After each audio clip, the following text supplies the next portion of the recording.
My heart nearly stopped when Veronica pulled a handgun from her designer Perceive leveled it at my chest for a second. Remember thinking I'm just a ranch heir about to be erased. You'll never own this land, she hissed. Your family story ends today. She laughed, mocking hello. But something inside me shifted, took a breath, my hands stopped shaking. I looked her dead in the eye. You're standing on Granger land. I told her this ranch stood through wars, recessions, and a hell of a lot worse.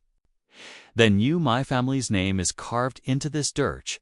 Didn't get it. Veronica saw me as some naive country bumpkin with a dusty pickup and too much pride while she was Bessie filing bogus HOA violations and cozying up to crooked officials. I was working on something else, something she never saw coming because people like HOAs underestimate people like me. Months earlier, I was still writing software for a startup in Denver, content with urban life and a fridge full of takeout containers, but when my parents died in a car accident, everything changed. They left me Granger Ranch, 150 acres of land nestled in the foothills south northern Colorado. It had been in our family since 1870. I packed up my life and moved home. It was supposed to be temporary.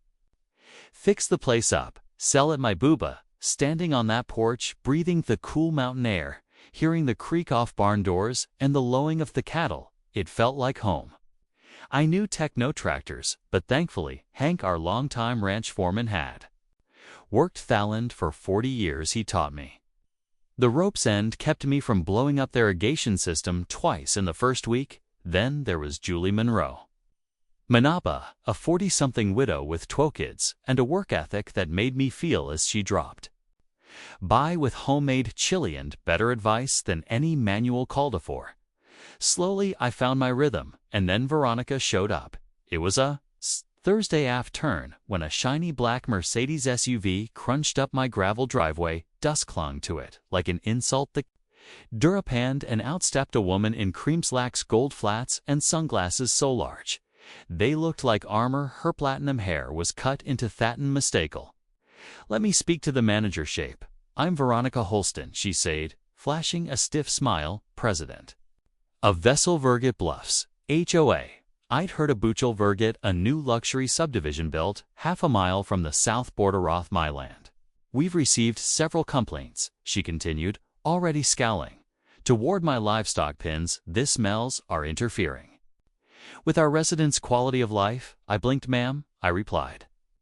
This is a working ranch. It smells like cattle because they're air cattle and Jews 'em. I'm not under your HOA. Her face soured. We have ways of dealing with uncooperative neighbors. She turned to leave, then glanced back and trimmed that grass. It's an eyesore. The first violation notice came in the mail a week later, then another, then 5 Murano-approved structures. My barn unauthorized business activity ranch injective noise. My roosters, each one demanded escalating fines. The finaliter threatened legal action. I called Nate, my college roommate turned real estate attorney. This is harassment. Hess said, after reading the notices, they have no jurisdiction over your land. Then he paused, but Veronica's husband, Dale Holston, he's a big name in development, very connected, watch your back. I started digging, and what I found made my stomach turn. The Holston Development Group had filed permits for something called Silvergate Ridge, a massive luxury resort that rapidarened Granger Ranch. On 3 sides, they didn't hate my cows. They wanted my landings. Escalated fast. My irrigation was mysteriously shut off. For 3 days, photos were taken of my property by people claiming to be from the county. Someone left the south gate open, and half my herd ended up in the road. Julie had to help wrangle them back. This isn't just greed, she warned. It's war. They tried threesome with me after my husband died. I sold them 5 acres just to get them off me back. Meanwhile, Nate discovered that Mayor Tim Reynolds had quietly approved a new public access easement that cut right through my pasture. I hadn't been notified. They're trying to take your property value, Nate explained, then swoop in with a lowball offer. That same night, got a call from a block number. Should sell while you can. A voice growled, Would be a shame if something happened, I decided.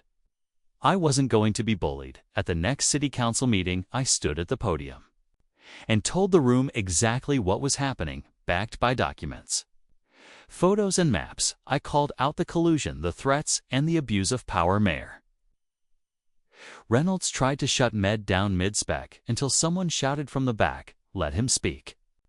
Every Anna turned. It was Colonel Frank Granger, my great uncle, and a retired Marine, a local legend with his silent presence behind. I finished my statement. Afterward, Councilwoman Leah Kim pulled me as a dent, said, "You've got guts and maybe a case." A reporter named Tara Flynn ran the story in the Rockledge County Chronicle. The next day, it went viral.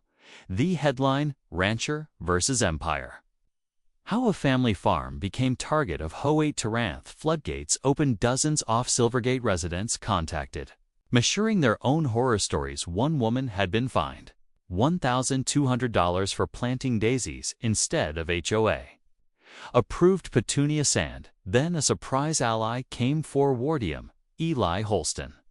The young man said as he stepped out of a beat-up Honda at Adena, 2 towns over. "Veronica and Daleson, I don't agree with what they're doing," he said quietly. "They've done this before.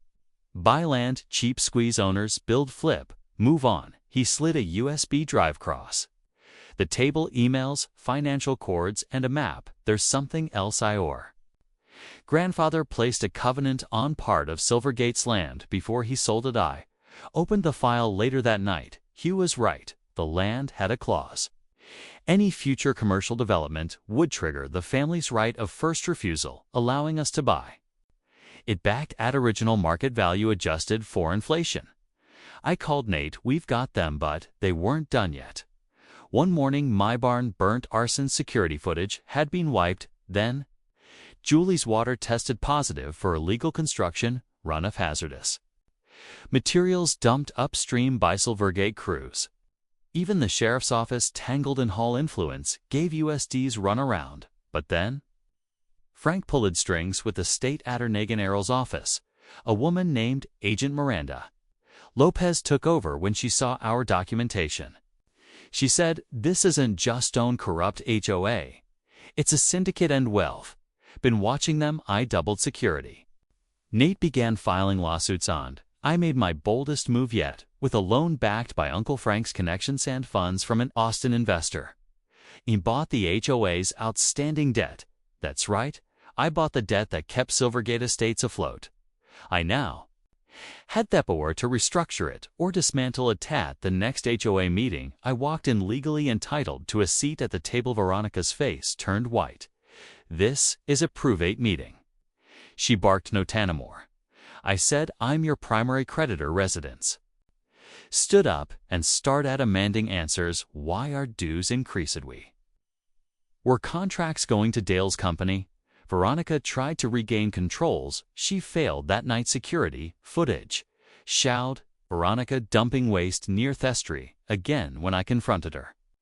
"She pulled a gun. You don't get to win," she said, but I had already won. The footage went to Agent Lopez. Veronica was arrested and charged with aggravated dust, illegal dumping, and conspiracy. Dale was indicted for fraud and bribery. Mayor Reynolds resigned. The Holston mansion foreclosed, converted into a historical museum honoring Granger Ranch's role in the county's founding. Yulie and we got married the next spring under the cottonwoods behind the house. Her kids now help Hank with the cattle. Eli started a sustainable orchard firm. He even helped redesign the barn. Granger Ranch was declared a historical landmark. Tubal, and every year now we host Gringanger Harvest Festival, not just to celebrate the land, but to remind everyone this is our home, not a business opportunity, not a Pinterest backdrop. This land remembers who it belongs to.